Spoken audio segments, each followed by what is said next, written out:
صراط الذين أنعمت عليهم غير المغضوب عليهم.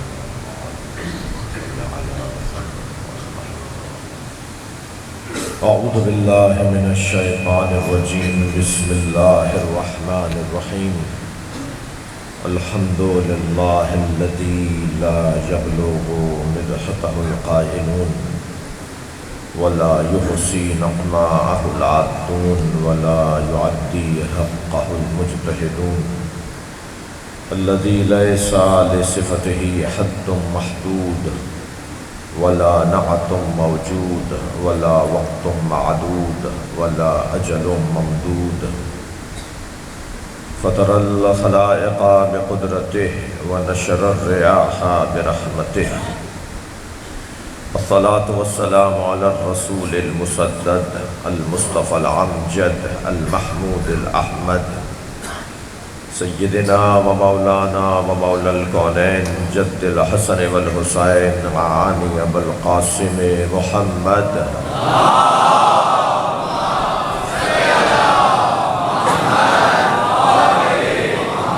وآله الطيبين الطاهرين المعصومين الذين قال الله إنما يريد الله ليذهب عنكم الرجس أهل البيت ويطهركم تطهيرا.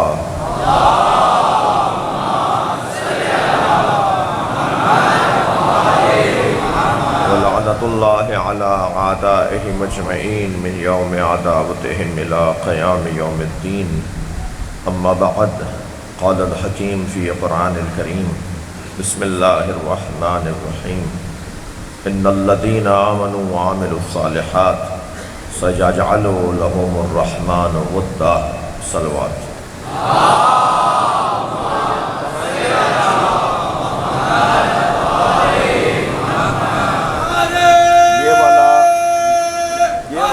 یہ والا ڈیک میری طرف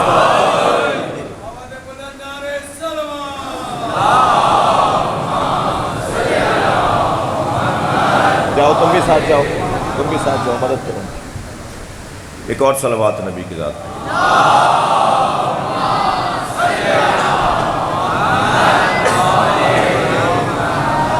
آپ سب کو میری آواز آ رہی ہے، مجھے اپنی آواز نہیں آ رہی، تو جب تک مجھے اپنی آواز نہیں آئے گی میں کیسے پڑھوں گا؟ ایک صلوات وہ والا بڑا، اسے میری طرف.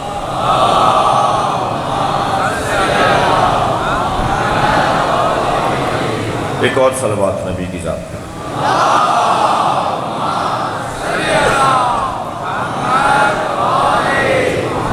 اس سے بہتر صلوات.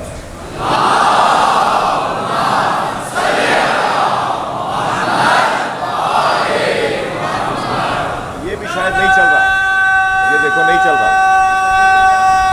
اسے بڑھاؤ.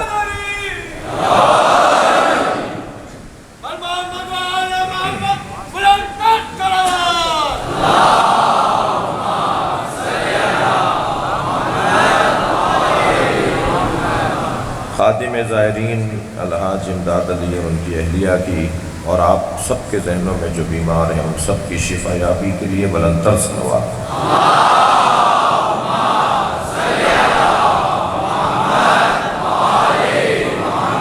ہوئے حسین کے جوانوں کی طرف سے خون کے عطیات کا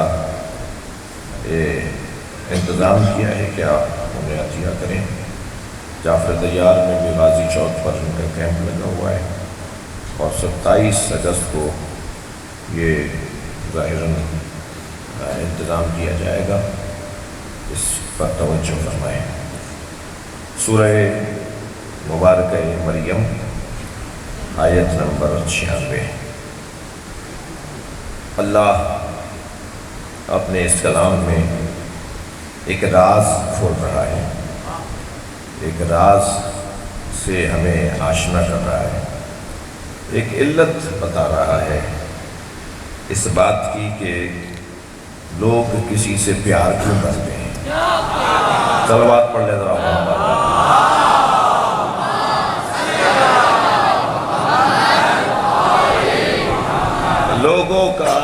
لوگوں کا کسی سے محبت کرنا بغیر سبب کے نہیں ہے. کوئی نہ کوئی سبب ضرور ہے کسی سے کوئی اگر پیار کر رہا ہے. کچھ سبب تو ایسے ہیں جو فریب سے زیادہ نہیں ہیں، دھوکے سے زیادہ نہیں ہیں، اور سراب سے زیادہ نہیں ہے۔ نظر کچھ اور تھا، نظر میں کچھ اور تھا اور آیا کچھ اور، تو پھر پشیمانی ہوتی ہے۔ کیا کروں کہ میری قسمت اچھی ہے کہ جوان مجھے زیادہ سننے آئے ہیں۔ ان جوانوں کو ایک لفظ معلوم ہے اور وہ ہے عشق۔ اچھا، یہ لفظ عشق جو ہے وہ لفظ سیاست کی طرح بدنام ہو گیا، ورنہ عشق کیا ہے یہ حسین بتائیں گے۔ صلوات پڑھے محمد و آل محمد۔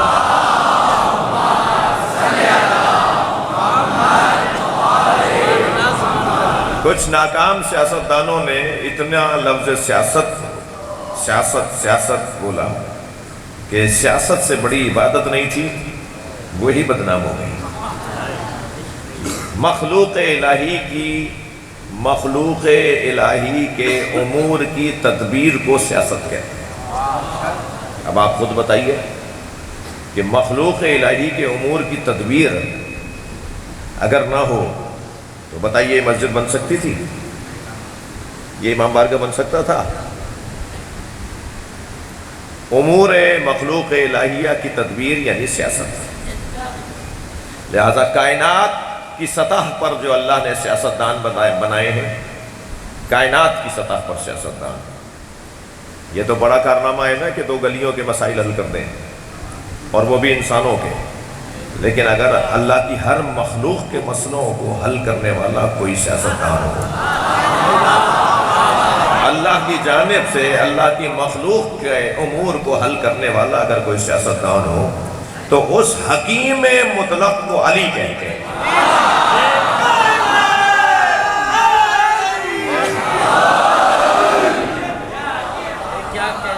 میں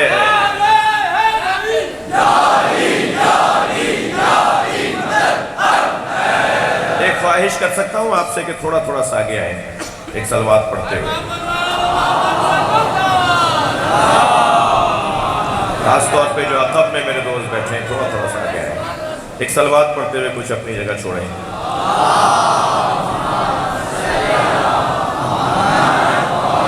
مجھے اندازہ ہے نا کہ میں کیا کر رہا ہوں، مجھے پتا ہے میں کیا کر رہا ہوں۔ ایک صلوات پڑھتے ہوئے تھوڑا تھوڑا سا آگے آئیے۔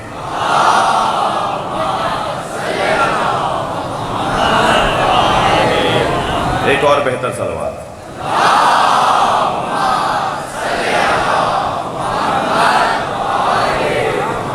اس سے بھی اچھی اور بلند صلوات۔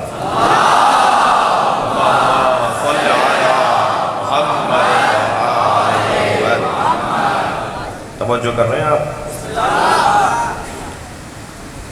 یہ لفظ بھی بہت بدنام ہو گیا، اور اس وقت تو جتنی گھن سیاست سے آ رہی ہے، شاید ہی پاکستان میں کوئی ایسا دور آیا ہو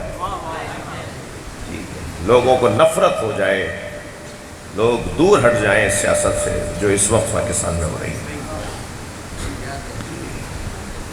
اللہ ہم پہ رحم کرے، اللہ ہم پہ کرم کرے۔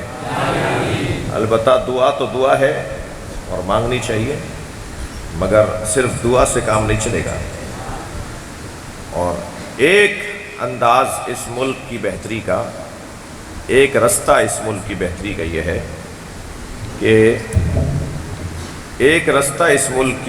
یہ ہے کہ شعور سماج کو بلند کیا جائے، معاشرے کے رہنے والوں کا شعور بلند ہو، تو بہت سارے مسئلے پھر خود ہی حل ہوں گے۔ ایک یہ لفظ زیادہ آپ کو حاشیے میں نہ رکھوں، ایک یہ لفظ بدنام ہوا اور ایک لفظ عشق بدنام ہوا۔ لفظ عشق بھی بدنام ہو گیا، کچھ ناکام عاشقوں نے اس لفظ کو ہی بدنام کر دیا۔ میرے بچوں، میں عشق کو 2 حصوں میں تقسیم نہیں کروں گا، عشق کی 2 قسمیں بیان نہیں کروں گا۔ ابھی صحیح چل رہا تھا، پھر کچھ کیا انہوں نے۔ برائے خوشنودی امام زمانہ بلند تر صلوات۔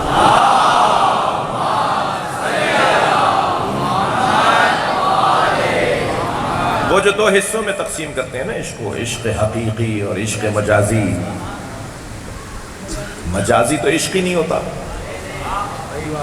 مجازی کوئی عشق نہیں ہے جی. یہ کیا عشق ہے کہ معشوق کے پا لینے پہ ختم ہو گیا؟ عشق تو وہ ہے جو معشوق کے پا لینے پہ شروع ہو. بھائی جب یہ مجلس ختم ہو کر آپ نیاز نظر تبرک اور یہاں سے اٹھ کر جائیں تو اس مجلس کو ختم نہیں سمجھیے گا. مجلس کے ختم ہونے پر ہی مجلس شروع ہوتی ہے. تو عمل کرنا ہے نا، اب اس سوچ پر عمل کرنا ہے نا. صلوات پڑھ لیں ذرا محمد و آل محمد.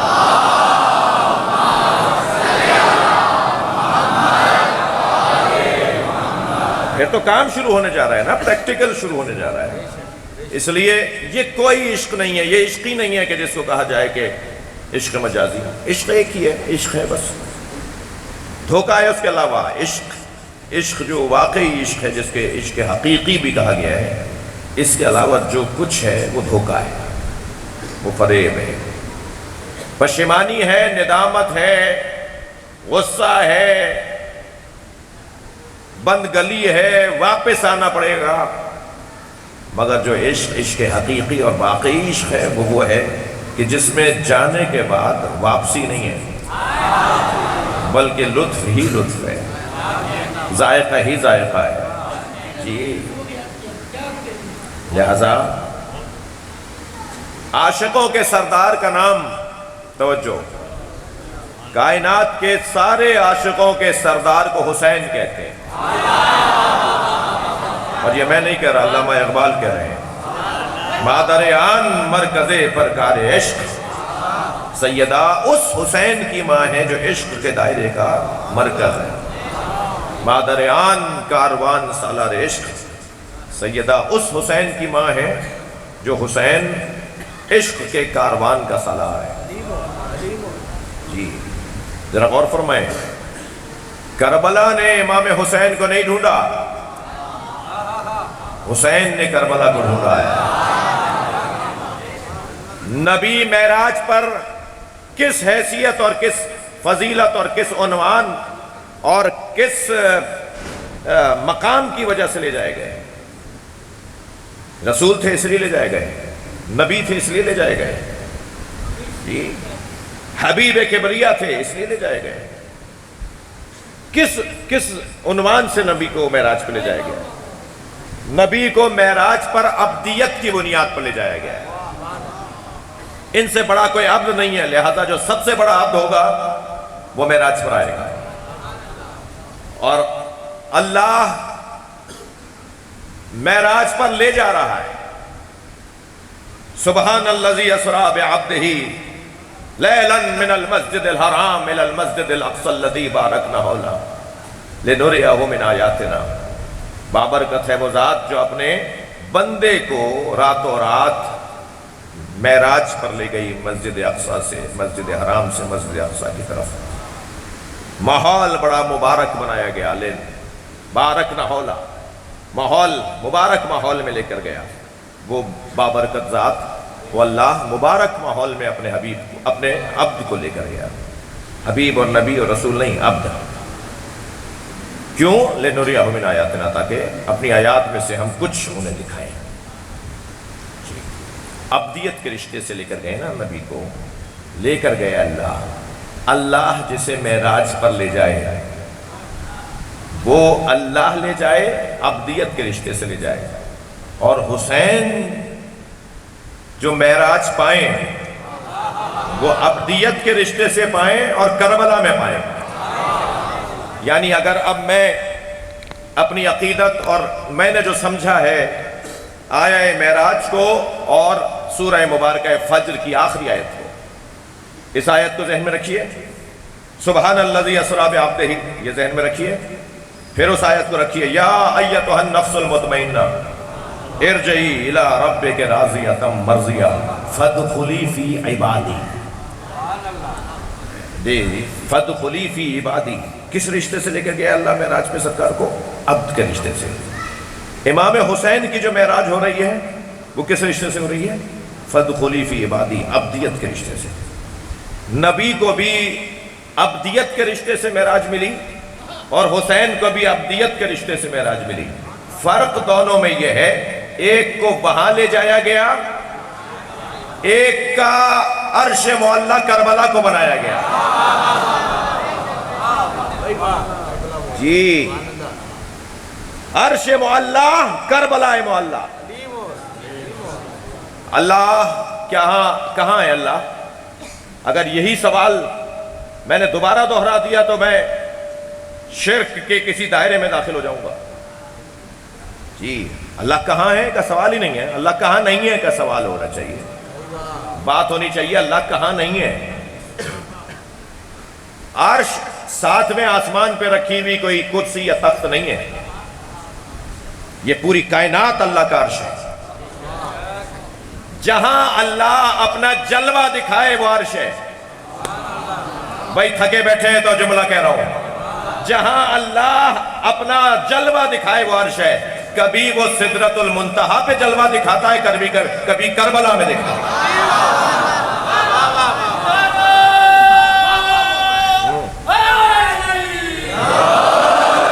عاشقوں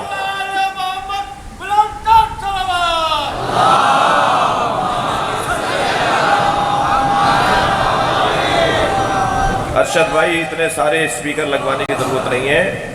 توقیر بھائی اور ارشد بھائی سے کہہ رہا ہوں، اتنے سارے ڈیگ اسپیکر آپ نے ماشاءاللہ خوب سجا دیا. امام برگاہ میرے مطلب کا کام نہیں ہے، میں تکلیف میں ہوں. ایک صلوات پڑھیں ذرا نبی کی ذات پہ.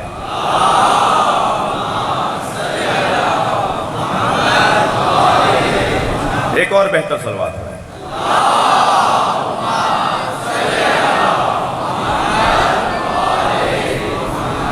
توجہ میرے ساتھ رہے. مجلس تو پڑھوں گا نا. عاشق، کربلا عشق کی سرزمین ہے، کربلا عاشقوں کی سرزمین ہے. اللہ راز سے پردہ اٹھا رہا ہے کہ اللہ کون کس سے کیسے پیار کرے، کس بنیاد پر کسی سے پیار ہوتا ہے. اللہ جس سے پیار کرتا ہے، اللہ جس سے محبت کرتا ہے، پھر وہ چاہتا ہے کہ سب اسی سے محبت کریں. یہ میرے اور آپ کے اور اللہ کے معاملات مختلف ہیں. ہمارا تو دل چھوٹا ہو رہا ہوتا ہے. جی نہیں، اللہ جس سے پیار کرتا ہے چاہتا ہے سب اسی سے پیار کریں. جی پروردگار عالم نے، توجہ میرے ساتھ رہے، پروردگار عالم نے جس سے پیار کیا ہے، کس سے پیار کیا ہے، اللہ اعلان کر رہا ہے اس میں. اچھا، وہ چاہتا ہے کہ اسی سے پیار ہو جس سے میں پیار کر رہا ہوں. اللہ کس سے پیار کروانا چاہتا ہے، کس سے محبت کروانا چاہتا ہے، کس کی محبت دلوں میں ڈالنا چاہتا ہے؟ ان الذین آمنوا وعملوا الصالحات، جو صاحبان ایمان اور صاحبان کردار ہیں. بے تحقیق وہ لوگ جو ایمان لائے اور وہ لوگ کہ جنہوں نے کردار پیش کیا. مومن اور با کردار. ان الذین آمنوا وعملوا الصالحات سیجعل لهم الرحمن ودا، جو صاحبان ایمان اور صاحبان کردار ہیں پھر اللہ لوگوں کے دلوں میں ان کی محبت ڈال دیتا ہے. اللہ لوگوں کے دلوں میں ان کی محبت ڈال دیتا ہے. کن کی؟ جو صاحبان ایمان ہیں اور صاحبان کردار ہیں. اچھا، صاحبان ایمان اور صاحبان کردار سے اللہ کو پیار بھی بہت ہے، اور ہونا بھی، اللہ کا پیار ان سے ہونا بھی بنتا ہے. جو مومن ہو، جو با کردار ہو، اس سے اللہ پیار کرے، یہ بنتی ہے بات. ارشاد ہو رہا ہے قرآن مجید میں، ذَلِكَ الَّذِي يُبَشِّرُ اللَّهُ عِبَادَهُ الَّذِينَ آمَنُوا وَعَمِلُوا الصَّالِحَاتِ. یہ عظیم بشارت ان لوگوں کے لیے ہے، ان بندوں کے لیے ہے جو صاحبان ایمان ہیں اور صاحبان کردار ہیں. تو اللہ بشارت دیتا ہے صاحبان ایمان کو اور صاحبان کردار کو. جی، بشارت اللہ کی مومنوں کے لیے ہے اور بشارت اللہ کی صاحبان کردار کے لیے. اچھا، بشارت کیا ہے؟ قل لا اسألکم علیہ اجرا الا المودۃ فی القربى. اے میرے حبیب، ان سے کہہ دو، بشارت دے دو انہیں، بشارت اللہ کی ہے، تم دے دو. اللہ کی بشارت تم دے دو. اللہ کی بشارت نبی سے ملے تو لے لو، اللہ کا رزق ان سے ملے، اللہ کا علم ان سے ملے، یہ ساری چیزیں اللہ کی ہیں اور اللہ ان کے ذریعے سے دیتا ہے۔ وہ ایسا مواحد نہیں چاہتا جو اللہ کو تو مانے اور رسول اللہ کو نہ مانے۔ ہاں، شیطان میں اور مسلمان میں فرق یہی ہے، شیطان اللہ کو مانتا تھا، رسول اللہ کو نہیں مانتا تھا۔ جی، مجھے آگ سے بنایا ہے، اسے مٹی سے بنایا ہے، میں اسے کیسے سجدہ کروں؟ تو بنانا تو مانتا ہے نا کہ مجھے تو نہیں بنایا ہے، آدم کو بھی تو نہیں بنایا ہے، لیکن مان نہیں رہا، یعنی اللہ کو مان رہا ہے، اللہ کے نبی کو نہیں مان رہا۔ تو اللہ کے ماننے کے ساتھ جو نبی کو نہ مانے، اللہ اسے نہیں مانتا۔ بشارت اللہ کی ہے، پہنچے گی نبی کے ذریعے سے، پہنچا دیجئے۔ لا اسألکم علیہ اجرن، کیا مجھے کچھ نہیں چاہیے سوائے یہ کہ میری رسالت کے بدلے میں قربہ سے اظہار محبت کرو۔ یہ قربہ سے اظہار محبت جو اس وقت ہو رہا ہے، اس وقت آپ تکلیف میں بھی بیٹھے ہیں، بعض دوستوں کو میں دیکھ رہا ہوں کہ پہلو بدلنے کی جگہ نہیں ہے، بعض جگہ ذرا زیادہ تنگ ہو کر بیٹھے ہوئے ہیں، تو بدن تو تکلیف میں ہے مگر روح کو غذا مل رہی ہے۔ روح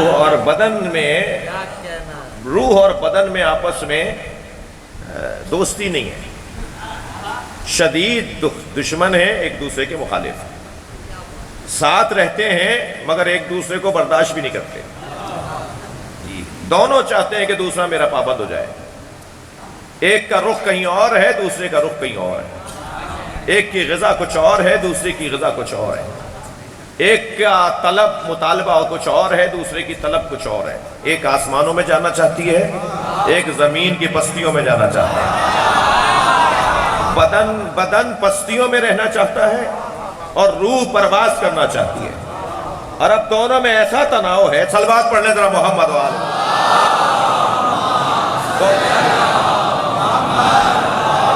دونوں میں ایسا تناؤ ہے، دونوں میں آپس میں ایسا جھگڑا ہے، توجہ چاہوں گا کہ ایک دوسرے کو اپنا پابند بنانا چاہتا ہے۔ اب کون کس کا پابند بنے گا؟ وہ اس کا پابند ہو جائے گا، یعنی وہ پابند کر لے گا جس کے اندر طاقت زیادہ ہوگی۔ تو اگر بدن کی طاقت بڑھ گئی تو روح اس کی پابند ہو جائے گی، اور روح کی طاقت بڑھ گئی تو بدن اس کا پابند ہو جائے گا۔ تو ہم کیا کریں؟ کس کی طاقت بڑھائیں؟ بھائی جن کا بدن 6 فٹ کا ہے، قوی ہیکل ہیں، اور اگر روح ان کی کمزور ہے تو وہ جلوس بھی پورا نہیں کر پاتے، تھک جاتے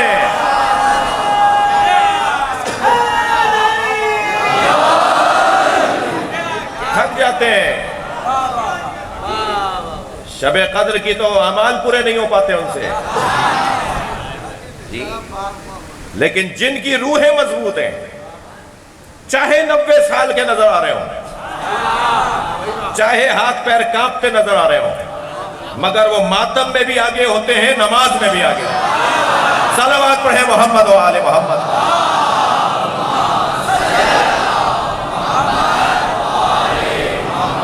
اس وقت آپ کا بدن تکلیف میں ہو سکتا ہے، مگر روح کو اس وقت غذا مل رہی ہے۔ میرے بچوں، جوانوں، اپنے ذہن سے اس جملے کو ایسے مٹا کے پھینک دو کہ پھر دوبارہ اس جملے کو ذہن میں نہ آنے دو۔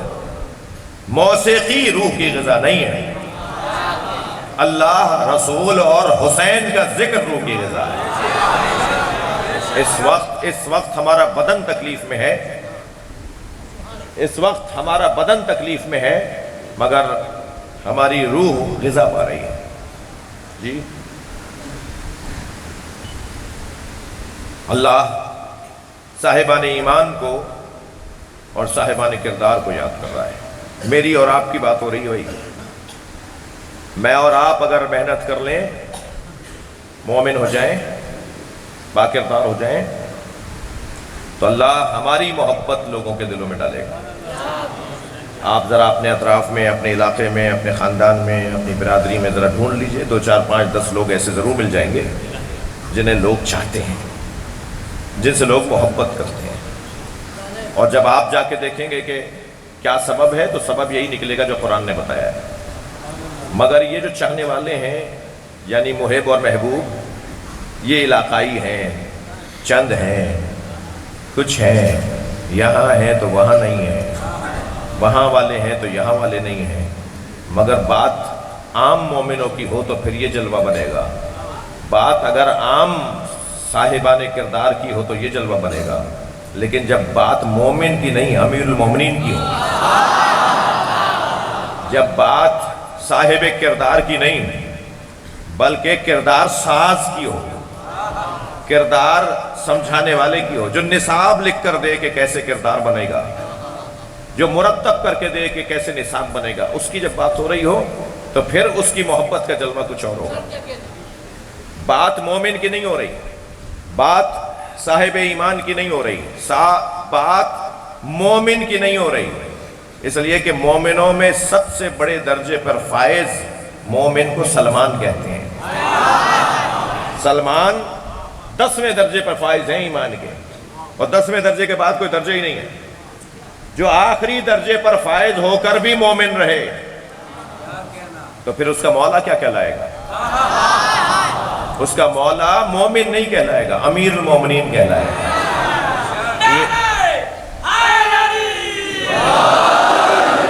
وہ ایمان کا دستور مرتب کرنے والی ذات کہلائے گی۔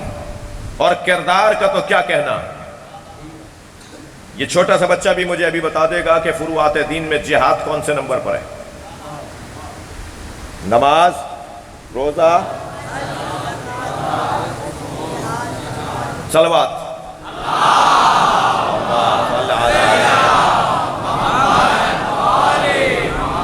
چھٹے درجے پر ہے نا، یعنی نماز پہلا عنوان فروع دین، پہلی عبادت، پھر اس کے بعد چھٹی عبادت ہے جہاد۔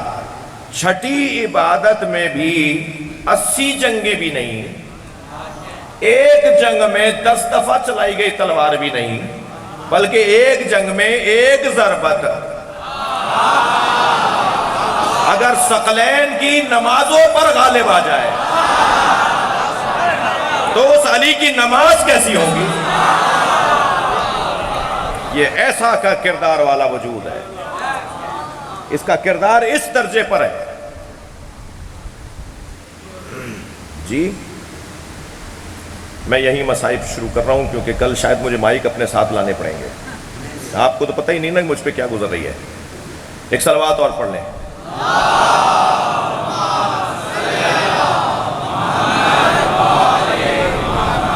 توجہ ہے؟ مجھے معاف کیجئے گا، میں کوشش کر رہا ہوں کہ اپنے اوپر قابو رکھوں۔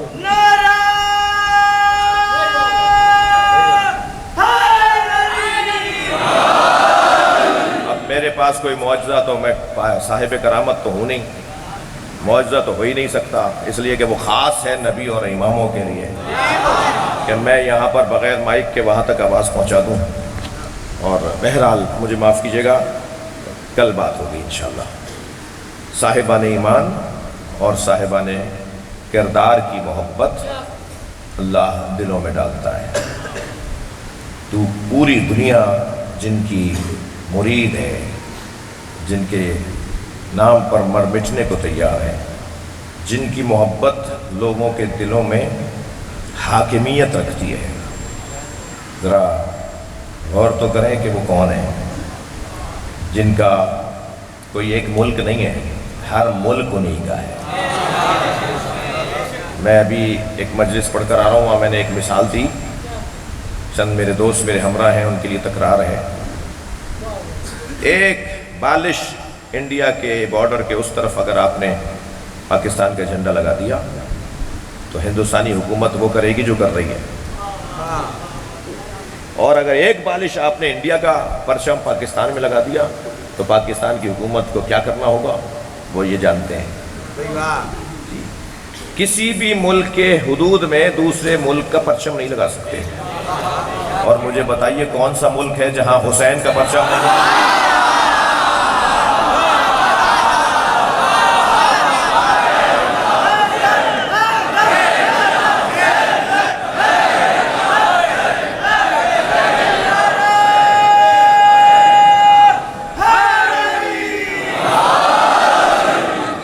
ملک ہے جہاں امام حسین کا تذکرہ نہیں ہے؟ ہر ملک کا آئین اپنے ملک میں چلتا ہے، برابر والے ملک میں اس کا آئین نہیں چلتا. یہ کربلا کا کیسا آئین ہے جو ہر ملک میں چل رہا ہے.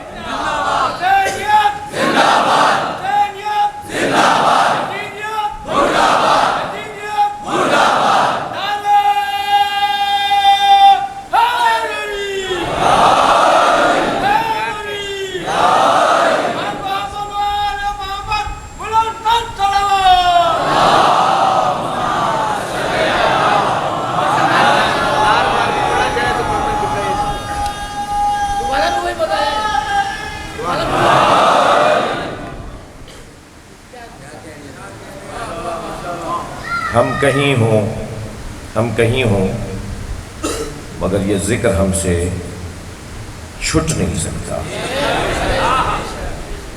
چھیننے والے تو پیدا ہی نہیں ہوئے. جرأت ہی نہیں ہے کسی کی. ہم پیدا ہونے سے پہلے کے حسینی ہیں. ماں کے شکم میں بچہ سب سے پہلے، بلکہ ایک ہی صلاحیت بچے کی ہوتی ہے، سنتا ہے بس. نہ بولتا ہے، نہ چکھتا ہے، نہ دیکھتا ہے، نہ سونگھتا ہے، نہ لمس کرتا ہے. بچہ ماں کے شکم میں صرف سنتا ہے. ہماری ماں جب ہمیں مجلس میں لے جاتی تھی تو ہم دنیا میں آئے نہیں تھے مگر حسین حسین سنتے تھے. ہم اس نام سے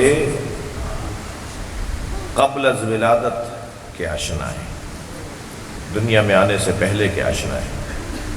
یہ نام، یہ ذکر دنیا کی کوئی طاقت، کوئی شیطانی طاقت ہم سے چھین نہیں سکتی. بلکہ ہم تو ڈھونڈ رہے ہوتے ہیں. 2 مجلسیں ہو رہی ہیں، وہاں کون مرثیہ پڑھ رہا ہے؟ مثلا وہاں امتیاز بھائی مرثیہ پڑھ، ان کے ہاں مصائب کا اور ان کی ادائیگی بہت، گریہ بہت ہوتا ہے. چلو انہیں سننے چلتے ہیں. وہاں کون مجلس پڑھ رہا ہے؟ فلاں پڑھ رہے ہیں. وہ مصائب، ان کی زبان میں کچھ ایسا اثر ہے، وہ مصائب کچھ ایسے پڑھتے ہیں کہ رونا زیادہ آتا ہے. ہم کہاں ڈھونڈ کر جاتے ہیں؟ میں پون گھنٹے کے فضائل پڑھتا رہوں، ممکن ہے کہ ایک متفق ہو کسی بات سے اور دوسرا کسی اور بات سے متفق ہو، لیکن جب مصائب کا بیان ہوتا ہے تو جو بال برابر بھی کچھ فیصد بھی مجلس میں ہوتے ہوئے نہیں ہوتے، وہ مصائب میں مجلس میں لوٹ آتے ہیں. ایسا لگتا ہے جیسے اصل مطلب تو، میرا تو روزانہ کا تجربہ ہے، ایسا لگتا ہے اصل مطلب تو یہ تھا. مولانا آپ کو ہم نے سن لی بہت دیر تک آپ کی، ہم تو یہ سننے آئے تھے کہ ذرا بتائیں تو صحیح حضرت عباس گھوڑے سے گرے کیسے؟ اجرکم اللہ. مولانا ہم تو آپ سے یہ سننے آئے تھے، یہ تو بتائیے جس کے بازو نہ ہو وہ بلندی سے کیسے گرے گا؟ کربلا میں جس کے بازو کٹ چکے تھے وہ زمین پہ گرا کیسے؟ آج کے مصائب ہم سے کہا جا رہا ہوتا ہے، بعض لوگ پرچی دے رہے ہوتے ہیں، پیغام دے رہے ہوتے ہیں کہ آج مصائب میں ذرا یہ بتا دیجئے کہ امام حسین نے حضرت علی اکبر کی پرچی کیسے نکالی. رونے والوں، وہ حدیث ہے کہ اللہ نے ہماری زندگیوں میں ایک کام امام حسین پر گریہ کرنا قرار دیا ہے. اصلی ہدف ہماری زندگی کا. رونے والی قوم، جس قوم کا ایک واضح، حاکم، روشن، اولا، اول کام رونا ہے. دیکھتے ہیں نا آپ اس کیفیت میں کہ جب بیان مصائب ہو رہا ہوتا ہے تو ایسا لگتا ہے جیسے ہم کربلا میں آ گئے ہوں. بلکہ میں نے ایک حدیث پڑھی کہ امام معصوم نے پوچھا، تم کربلا نہیں گئے؟ حضرت نے اپنے چاہنے والے سے پوچھا، تم کربلا نہیں گئے؟ اس نے کہا مولا کربلا تو بہت دور ہے، میں یہاں سے کربلا کیسے جاؤں گا؟ فرمایا جب میرے جد حسین کی مجلس ہو اس میں چلے جایا کرو، تمہیں کربلا جانے کا ثواب ملے گا. اس وقت ہم مجلس میں آئے ہوئے ہیں یا اتنی دیر کربلا میں ہیں؟ اور یہ تو آپ کو پتا ہے نا، کربلا سے جانے کو دل نہیں کرتا۔ عجیب زمین ہے، عجیب زمین ہے، جس کی فضا میں روحانیت و نورانیت ہے، جس کی گلیوں میں فرشتوں اور انبیاء کا گزر ہے، اور عجیب سرزمین ہے۔ جو جا رہا ہوتا ہے اس سے ہم کہہ رہے ہوتے ہیں کربلا کا کفن لے آنا۔ آج تک کسی نے نہیں کہا کہ نجف کا کفن لے آنا، مشہد کا کفن لے آنا۔ ہر شخص چاہتا ہے کہ کربلا کا کفن ملے۔ ہمارا کوئی عزیز مر جاتا ہے تو ہم ایک دوسرے سے پوچھتے ہیں کسی کے گھر میں کربلا کا کفن ہے؟ یہ کربلا ہی کا کفن کیوں؟ عجیب رنگ ہے اس کفن میں، عجیب عنوان ہے اس کفن کا۔ کفن اس زمین سے لے کر آؤ جس زمین پہ دفنائے گئے لوگ بغیر کفن کے ہیں۔ اجرکم علی اللہ، اجرکم علی اللہ۔ زہیر قین کربلا کے شہیدوں میں ایک شہید، زہیر قین، جب امام حسین نے آ کر انہیں تنہائی میں لے جا کر جنت میں ان کا مقام دکھایا تو زہیر واپس اپنے خیمے میں آئے اور اپنی زوجہ سے کہنے لگے میں تمہیں طلاق دینا چاہتا ہوں۔ زوجہ نے کہا میرا اور آپ کا تو کوئی ایسا معاملہ نہیں ہے جس پر آپ مجھے طلاق دے رہے ہیں۔ یہ احتیاط ہے اولیاء الہی کی۔ وفات پر 4 مہینے بیٹھی رہے گی زوجہ اور طلاق پر 3 مہینے بیٹھے گی، یعنی 1 مہینے بھی میری وجہ سے کسی کا حق ضائع نہ ہو۔ فرمایا میں تمہیں طلاق دے رہا ہوں اس لیے کہ اب میں کربلا جا رہا ہوں، اور کربلا میں حسین کے ساتھ جانے کا مطلب شہادت ہے، اور اب تم میرے جانے کے بعد اپنے شوہر سے محروم ہو جاؤ گی، تو میں تمہیں طلاق دے دیتا ہوں۔ کہنے لگی نہیں، مجھے اپنے ساتھ جڑے رہنے دیجئے، میں آپ کے نام کے ساتھ ہی زندہ رہنا چاہتی ہوں۔ واقعی دلہا نے بہت صحیح فیصلہ لیا، اس لیے کہ عزت بڑھ گئی، ایک کربلا کے شہید کی زوجہ ہے، بہت بڑا مقام ہے دلہا کا ان کی زوجہ کا۔ فرمایا کہ نہیں، میں آپ کے ساتھ ہی رہنا چاہتی ہوں۔ زہیر چلے گئے، عاشور کے دن کربلا میں شہید ہو گئے۔ یہ ایک جگہ خیمے لگا کے بیٹھ گئی کہ یہ قافلے واپس آئیں گے جو مارنے گئے ہیں تو معلوم ہوگا کہ کربلا میں کیا ہوا، کہ اچانک اس کا غلام دوڑتا آیا اور کہا مالکہ سامنے سے قافلہ آ رہا ہے جن میں کچھ لوگوں کو اسیر کیا ہوا ہے، کچھ مقتول ہیں جن کے سروں کو نیزوں کی انیوں پر اٹھایا ہوا ہے، کہا جا کے دیکھو کہ ماجرا کیا ہے۔ جب جا کے دیکھا تو ایک نیزے کی انی پر زہیر کا سر بھی ہے، تمام شہداء کربلا کے سر ہیں اور حسین کا سر بھی نیزے پہ بلند ہے۔ آ کر اپنی مالکہ سے کہا کہ میرا مالک کربلا میں مارا گیا، تصدیق ہو گئی ہے، میں اپنی آنکھوں سے دیکھ کر آیا ہوں، انہیں مار دیا ہے۔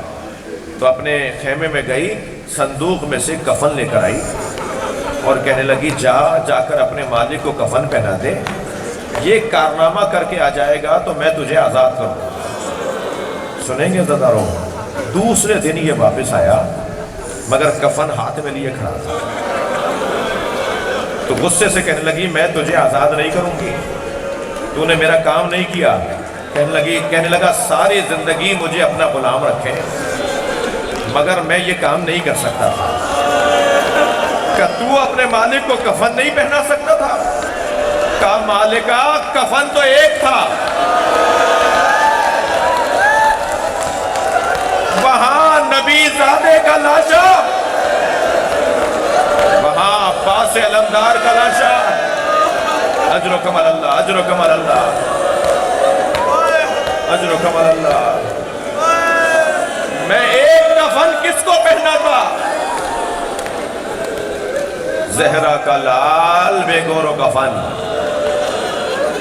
اللہ آپ کو کسی غم میں نہ رلائے۔ آوازیں بلند ہیں، جب مجلس میں ایسے بلند آواز سے گریہ ہوتا ہے تو دعاؤں کی قبولیت کا وقت ہے، توسل کا وقت ہے، اہل بیت کی عنایت کا وقت ہے۔ عزیزانو، جب تصور کرتے ہیں نا کہ کربلا میں کیا ہوا تو اس کیفیت کے علاوہ کوئی کیفیت نہیں ہوتی ہے، ہر ایک کی مختلف کیفیت ہے۔ سلام ہو سلام ہو زہرا کے بچے پر جو کربلا میں شہادت کے بعد بھی مظلوم رہا۔ بھائی اب تو تم نے مار دیا، اس کے بچوں کو اس کے لاشے پہ آنے دو۔ اس کی بیٹی بات کرنا چاہتی ہے، اس مقتول کی زوجہ اس کے لاشے پہ آنا چاہتی ہے، مگر لاشے پر اگر آئیں بھی تو تازیہ نے مار کے اٹھایا گیا۔ اجرکم اللہ، سلام ہو جناب زینب کبریٰ پر۔ کس مصیبت سے بی بی اونٹ پر بیٹھی ہیں، اس کا بیان بہت مشکل ہے۔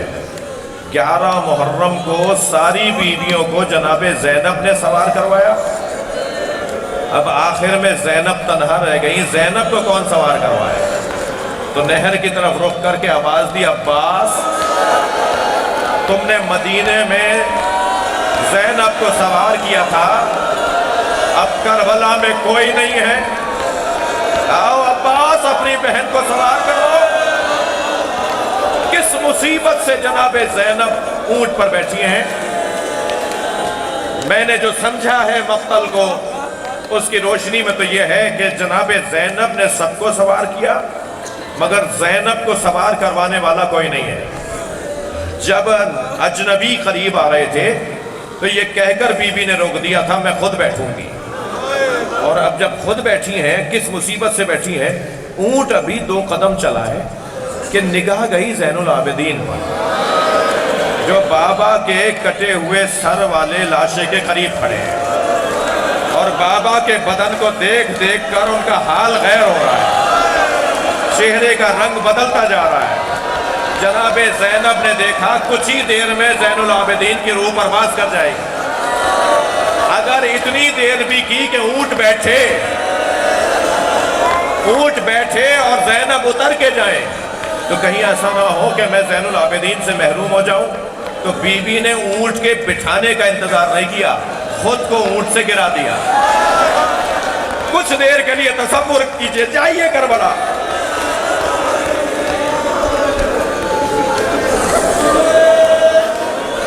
کربلا میں یا حسین گھوڑے سے گرے، کوئی سہارا دینے والا نہیں تھا، یا عباس گھوڑے سے گرے، کوئی سہارا دینے والا نہیں تھا، یا زینب اونٹ سے گرے، کوئی نہیں ہے جو آگے بڑھ کے سہارا دے۔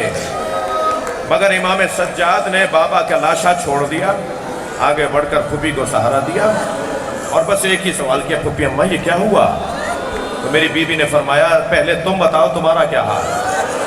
تو فرمایا 2 قدم آگے آئیے اور بابا کا لاشا دیکھیے، پھر مجھے حق دیجئے کہ میرا کیا حال ہے۔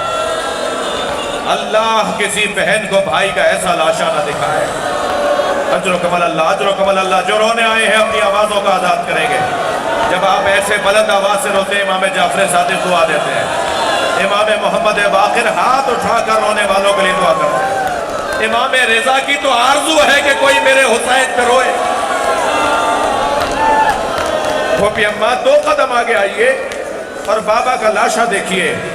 اب جناب زینب جب اپنے بھائی کے لاشے پر آئی ہیں نا، سخت جملے ہیں، امام کی پسلیاں کمر سے نکل رہی تھیں۔ جناب زینب سے بھائی کا لاشا پہچانا نہیں جا رہا۔ ایک مرتبہ لاشے کے گرد چکر کاٹنا شروع کیے، کبھی پائنجی آ رہی ہیں، کبھی سرہانے آ رہی ہیں۔ امام سجاد نے پوچھا پھوپھی اماں کیا دیکھ رہی ہیں؟ رونے والوں جملہ سنو، پھوپھی اماں کیا دیکھ رہی ہیں؟ فرمایا سالم جگہ ڈھونڈ رہی ہوں جہاں بوسہ دے سکوں۔ حسین کے بدن پہ زینب کو سالم جگہ نظر نہیں آئی، کٹی ہوئی گردن کا بوسہ دیا، اور پھر مدینے کی طرف رخ کیا۔ صلی علیکہ یا رسول اللہ ملیک السماء وہذا حسین مرمل بالدماء مقطع الاعضاء مسلوب الامامۃ والرداء۔ نانا فرشتے آپ پر سلام بھیجتے، یہ ہے آپ کا حسین جس کا امامہ کوئی اتار کے لے گیا، جس کے اعضاء کو قطع کر دیا۔